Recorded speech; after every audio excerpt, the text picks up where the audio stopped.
दोस्तों, Punjab national bank के 13,000 करोड़ रुपए के धोखाधड़ी मामले में भगोड़े मेहुल चौकसी को एंटीगुआ और बारबुडा की कोर्ट में बड़ी जीत मिली है। जी हां, अभी तक मोदी सरकार उस भगोड़े हीरा व्यापारी को भारत लाने के लिए पूरी कोशिश कर रही थी, लेकिन अब सरकार के सभी प्रयासों पर पानी फिर गया है, क्योंकि एंटीगुआ हाई कोर्ट के इस फैसले के बाद दोस्तों, इंडिया का मोस्ट वांटेड लुटेरा अब मोदी सरकार की पहुंच से बहुत दूर हो चुका है। क्योंकि वहां की हाई कोर्ट ने एंटीगुआ सरकार को यह आदेश दिए हैं कि मेहुल चौकसी को देश से बाहर ना किया जाए। इस फैसले के बाद केंद्र की मोदी सरकार एक बार फिर से विपक्ष के निशाने पर आ सकती है। इसके साथ ही 2024 के लोकसभा चुनाव के लिए विपक्ष को मोदी सरकार को घेरने के लिए एक बड़ा मुद्दा भी मिल चुका है। आखिर क्या हुआ एंटीगुआ और बारबुडा हाई कोर्ट में और कैसे जीत गया भारत का मोस्ट वांटेड भगोड़ा मेहुल चौकसी, इस केस के बारे में जानेंगे सब इस वीडियो में। दोस्तों, इसके साथ ही हम आपको भारत के दो और मोस्ट वांटेड भगोड़े विजय माल्या और नीरव मोदी के बारे में भी बताएंगे। मेहुल चौकसी के बारे में बात करते हैं दोस्तों। सबसे पहले तो आप सभी तो जानते ही होंगे, यह और इसका भतीजा नीरव मोदी पंजाब नेशनल बैंक धोखाधड़ी मामले में मुख्य आरोपी हैं। इन दोनों पर बैंक से 13,000 करोड़ रुपए के हेराफेरी करने का आरोप है और ये दोनों भारत में भगोड़े घोषित किए जा चुके हैं। दोनों लुटेरे भारत छोड़कर भाग चुके हैं और दोनों को भारत लाने के लिए सरकार द्वारा भरपूर कोशिश भी की जा रही है। लेकिन अब लगता है कि मेहुल चौकसी को भारत ला पाना बहुत ज्यादा मुश्किल हो गया है। जी हाँ, क्योंकि 14 अप्रैल 2023 को एंटीगुआ और बारबुडा के हाईकोर्ट में चल रहे एक केस में फैसला भगोड़े मेहुल चौकसी के पक्ष में आया है। हाईकोर्ट ने अपने फैसले में एंटीगुआ और बारबुडा की सरकार को यह आदेश दिया है कि जब तक मेहुल चौकसी पर जांच चल रही है तब तक उसे देश से बाहर नहीं किया जाए। दोस्तों, आपको बता दें कि चौकसी ने इंडियन गवर्नमेंट पर एक आरोप लगाया था कि इंडियन एजेंट्स ने उसको किडनैप किया था, जिसकी जांच वहां की पुलिस द्वारा की जा रही है। इसके बारे में अभी आगे बताएंगे आपको। लेकिन कोर्ट का यह जो फैसला है चौकसी के ही पक्ष में देखा जा रहा है, क्योंकि वह भी यही चाहता था कि उसे उस देश से बाहर ना निकाला जाए। इस फैसले के बाद अब वह लंबे समय तक एंटीगुआ और बारबुडा में आराम से रह सकता है और ना हमारी सीबीआई उसका कुछ कर सकती है और ना ही ईडी। एंटीगुआ और बारबुडा एक आइलैंड देश है दोस्तों, जो अमेरिका के नीचे कैरेबियन क्षेत्र में लोकेटेड है। यह देश दो आइलैंड से मिलकर बना हुआ है, जिसमें से एक एंटीगुआ है और दूसरा बारबुडा।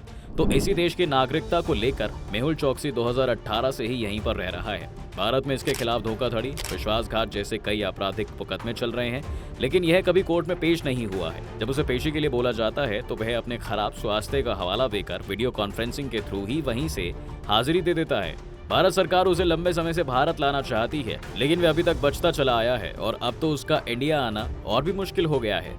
अब हम आपको बताते हैं कि उसकी उस फिल्म की कहानी के बारे में जिसके कारण वह अक्सर न्यूज में बना रहता है। पीएनबी बैंक घोटाले के बारे में शुरू से बताएं दोस्तों, तो ये कहानी शुरू होती है साल 2018 में, जब उसी साल 29 जनवरी को पंजाब नेशनल बैंक ने सीबीआई में एक एफआईआर दर्ज करवाई थी। पीएनबी का आरोप था कि 16 जनवरी 2018 को 3 कंपनियां डायमंड आरयूएस, सोलर एक्सपोर्ट्स और स्टेलर डायमंड्स बैंक एलओयूएस की डिमांड करती है। एलओयूएस को आप सिंपली समझ सकते हैं कि बैंक से लोन लेने के लिए एक तरह का अश्योरेंस लेटर। तो बैंक लोन देने से पहले उनसे गारंटी मांगती है, जिसके बाद उन कंपनियों ने कहा कि इससे पहले तो कभी उनसे गारंटी के तौर पर कुछ नहीं मांगा गया, आज क्यों मांगा जा रहा है। इससे बैंक को डाउट हुआ कि इन्हें बिना गारंटी के लोन पहले कैसे मिला। पीएनबी बैंक इसी की जांच करती है और जांच में उसे सब कुछ फ्रॉड दिखता है। मालूम यह होता है कि इससे पहले इन कंपनियों को फर्जी एलओयूएस जारी करके लोन दिया गया है, जिसके बाद 29 जनवरी 2018 को फ्रॉड करने के लिए सीबीआई ने नीरव मोदी, उसकी वाइफ अमी मोदी, भाई निशल मोदी और मामा मेहुल चौकसी के साथ दूसरे लोगों पर एफआईआर दर्ज करती है और इन्हें अरेस्ट करने के लिए तलाश होने लगती है। लेकिन तभी मालूम होता है कि इस फ्रॉड में जितने भी बड़े नाम थे, जैसे नीरव मोदी, मेहुल चौकसी, सभी लोग पहले ही देश छोड़कर भाग चुके हैं। नीरव मोदी पर 6,000 करोड़ रुपए गबन करने का आरोप था, तो मेहुल चौकसी पर लगभग 7,080 करोड़ रुपए का। नीरव मोदी लंदन भाग चुका था, तो मेहुल चौकसी ने एंटीगुआ में शरण ले ली थी।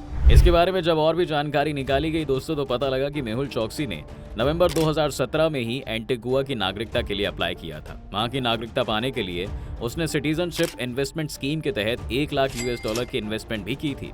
होता क्या है कि दुनिया में कुछ ऐसे भी देश हैं दोस्तों, जो अपने यहाँ नागरिकता को बेचते हैं। इसे ही गोल्डन वीजा या सिटीजनशिप इन्वेस्टमेंट स्कीम कहते हैं। ऐसे देशों में नागरिकता होने से लोगों को बहुत फायदा होता है। अगर हमें इंडिया से किसी दूसरे देश में जाना होगा तो हमें वीजा की जरूरत होगी, लेकिन इन जैसे देशों की नागरिकता है तो ऐसे दूसरे देशों में जाने के लिए वीजा की जरूरत नहीं होती है। लेकिन यह बेनिफिट तभी मिलेगा जब आपको नागरिकता गोल्डन वीजा स्कीम से मिली होगी। यह स्कीम कुछ देशों के लिए अर्निंग का बहुत बड़ा सोर्स बन चुका है और इसलिए ये देश अपने यहाँ सिटीजनशिप को बेचते हैं। अमीर लोग और स्पेशली जो क्रिमिनल्स होते हैं अपने देश में जेल जाने से बचने के लिए ऐसे देशों की नागरिकता खरीद लेते हैं। सिटीजनशिप बाय इन्वेस्टमेंट स्कीम से पैसा तो बहुत खूब मिलता है, लेकिन उस देश की रेपुटेशन भी खराब होती है, जिसके कारण ऐसे देश कुछ अपराधियों को सिटीजनशिप नहीं देना रखना चाहते हैं, तो ऐसे ही एंटीगुआ और बारबुडा की सरकार भी मेहुल चोकसी को अपने यहाँ नहीं रखना चाहती थी। इसी सिलसिले में एंटीगुआ की सरकार मार्च 2021 में मेहुल चोकसी की सिटीजनशिप को भी समाप्त कर देती है। एंटीगुआ सरकार का कहना था कि जब नवंबर 2017 में चोकसी ने सिटीजनशिप बाय इन्वेस्टमेंट स्कीम के तहत अप्लाई किया था, तो उस वक्त उसके ऊपर कोई भी केस दर्ज नहीं था, लेकिन अब उस पर भारतीय एजेंसियों द्वारा कई केस दर्ज किए जा चुके हैं और इसलिए उसकी सिटीजनशिप को खत्म कर दिया है।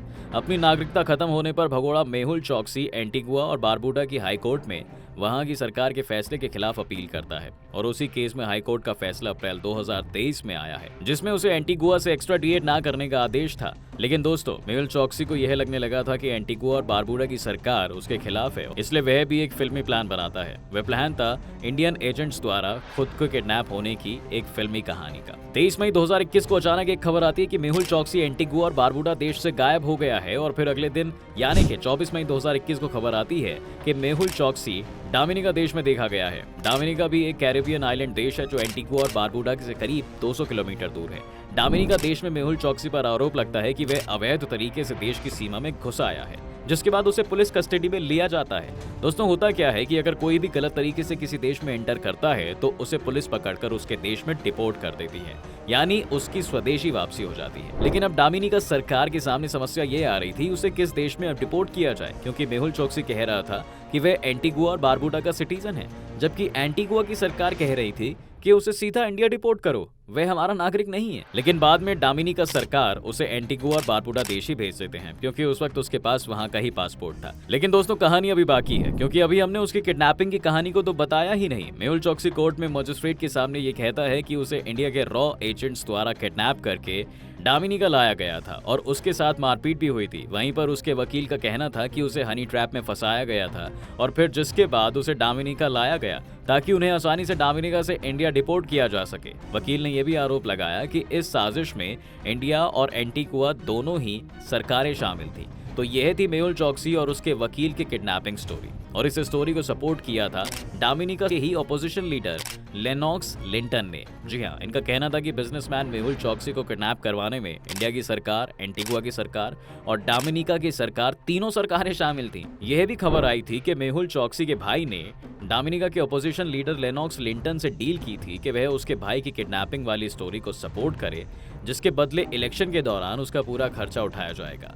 हालांकि बाद में डोमिनिका की कोर्ट से उसे बेल मिल जाती है और उसे एंटीगुआ डिपोर्ट कर दिया जाता है। किडनैपिंग के आरोप की जांच करने की जिम्मेदारी एंटीगुआ की पुलिस को दी जाती है, जो लंबे इन्वेस्टिगेशन के बाद कोर्ट में रिपोर्ट सबमिट करती है।